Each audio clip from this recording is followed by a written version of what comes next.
ഇറാനിലെ തന്ത്രപ്രധാനമായ സ്ഥലത്തുള്ള ചബഹാർ തുറമുഖ വികസനത്തിൽ പുതിയ സംഭവങ്ങൾ തടസ്സമാകാതെ ഇരിക്കാനുള്ള ശ്രമവുമായി ഇന്ത്യ.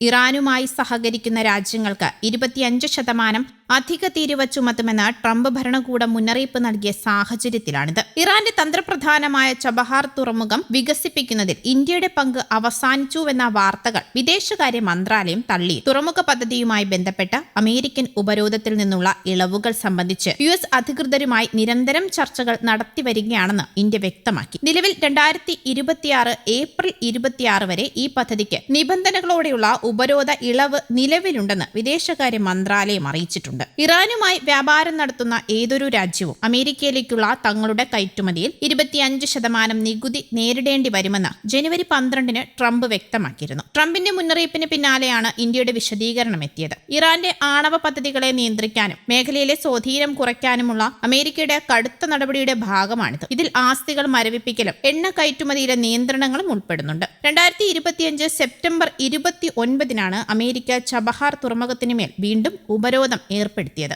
എന്നാൽ തുറമുഖത്തെ പ്രവർത്തനങ്ങൾ എങ്ങനെ കുറച്ചുകൊണ്ടുവരുമെന്നത് സംബന്ധിച്ച് ഇന്ത്യ സമർപ്പിച്ച വിശദാംശങ്ങളുടെ അടിസ്ഥാനത്തിൽ 6 മാസത്തെ ഇളവ് അനുവദിക്കുകയായിരുന്നു. 2025 ഒക്ടോബർ 29-ന് ആരംഭിച്ച ഈ ഇളവ് ഈ വർഷം ഏപ്രിൽ 26 വരെ സാധുവാണെന്ന് US ട്രഷറി ഡിപ്പാർട്ട്മെന്റ് വ്യക്തമാക്കിയിട്ടുണ്ട്. ചബഹാർ തുറമുഖവുമായി ബന്ധപ്പെട്ട പുതിയ സംഭവ വികാസങ്ങൾ വിദേശകാര്യമന്ത്രി S ജയശങ്കർ ഇറാന്റെ വിദേശകാര്യമന്ത്രിയുമായി സംസാരിച്ച് വിലയിരുത്തിയിട്ടുണ്ട്. പാകിസ്ഥാനെ ആശ്രയിക്കാതെ Iran Afghanistan, Uzbekistan, Turkmenistan, Kyrgyzstan, Kazakhstan എന്നിവിടങ്ങളിലേക്ക് വ്യാപാരത്തിനായി കടക്കാനുള്ള ഇന്ത്യയുടെ നിർണായക കവാടമാണ് ചബഹാർ. 2034 വരെ തുറമുഖം നിയന്ത്രിക്കാനുള്ള കരാർ ഇന്ത്യക്ക് ഇറാൻ നൽകിയിരുന്നു. ഇതിന്റെ ഭാഗമായാണ് ഇന്ത്യ ചബഹാറിൽ വൻ നിക്ഷേപത്തോടെ അടിസ്ഥാന സൗകര്യങ്ങൾ വികസിപ്പിച്ചത്. ഇറാൻ രാഷ്ട്രീയ പ്രക്ഷോഭത്തിൽ അസ്ഥിരമായാൽ ഇന്ത്യക്ക് ഇറാനിലെ ബിസിനസ് സാന്നിധ്യത്തിൽ നിന്ന് പിന്മാറേണ്ടി വന്നേക്കാം. നിലവിൽ ഇറാന്റെ ഏറ്റവും വലിയ വ്യാപാര പങ്കാളി ചൈനയാണ്. അമേരിക്കയുടെയും യൂറോപ്പിന്റെയും ഉപരോധമുള്ള ഇറാനിയൻ എണ്ണ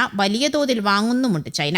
ഇറാനിലെ നിക്ഷേപ പദ്ധതികളിൽ നിന്ന് ഇന്ത്യ പിൻവലിഞ്ഞാൽ അവസരം മുതലെടുത്ത് ചൈന ഈ പദ്ധതികളിലേക്ക് കടന്നു കയറിയേക്കാമെന്ന ആശങ്കയുമുണ്ട്. സാമ്പത്തിക പിന്തുണ നൽകി ഒപ്പം നിൽക്കുന്ന ചൈന പോലുള്ള രാജ്യങ്ങൾക്ക് കരാർ നൽകാൻ ഇറാനും ചിലപ്പോൾ മുതിർന്നേക്കാം. നേരത്തെ സൗദി അറേബ്യയോട് ചേർന്ന് ഇറാനിലുള്ള ഫസാദ് ബി ഇന്ത്യൻ കമ്പനിയായ ONGCയുടെ ഉപകമ്പനിയായ ONGC വിദേശത്ത് പ്രവർത്തന പങ്കാളിത്തമുണ്ടായിരുന്നു. പിന്നീട് ഈ പദ്ധതിയിൽ നിന്ന് ഇറാൻ ഇന്ത്യയെ ഒഴിവാക്കുകയും പ്രാദേശിക കമ്പനികൾക്ക് കരാർ നൽകുകയും ചെയ്തു. അഫ്ഗാനിലേക്കും മധ്യേഷ്യയിലേക്കും കടക്കാനുള്ള നിർണായക കവാടമായതിനാൽ ചബഹാറിനെ കൈവിടുന്നത് ഇന്ത്യക്ക് വലിയ ആഘാതമായിരിക്കും നൽകുക. 2021 ഇറാനും ചൈനയും ഒപ്പുവെച്ച ചൈന ഇറാൻ സഹകരണ കരാറിൽ ഇറാനിൽ ആഴക്കടൽ തുറമുഖം സജ്ജമാക്കുന്നതും സൂചിപ്പിച്ചിട്ടുണ്ട്. അതുകൊണ്ട് തന്നെ മേഖലയിൽ ചൈനയിൽ നിന്ന് കനത്ത വെല്ലുവിളിയാണ് ഇന്ത്യക്ക് ഉയരുന്നത്. പ്രക്ഷോഭം, അമേരിക്കയുടെ ആക്രമണം തുടങ്ങിയവ മൂലം ഇറാനിയൻ ഭരണകൂടം വീണാലോ ഇറാൻ സാമ്പത്തികമായി തളർന്നാലോ സാമ്പത്തിക പിന്തുണ ഉൾപ്പെടെ നൽകി ചൈന രംഗത്ത് വന്നേക്കാമെന്ന് ഈ രംഗത്തെ വിദഗ്ധർ വ്യക്തമാക്കുന്നു.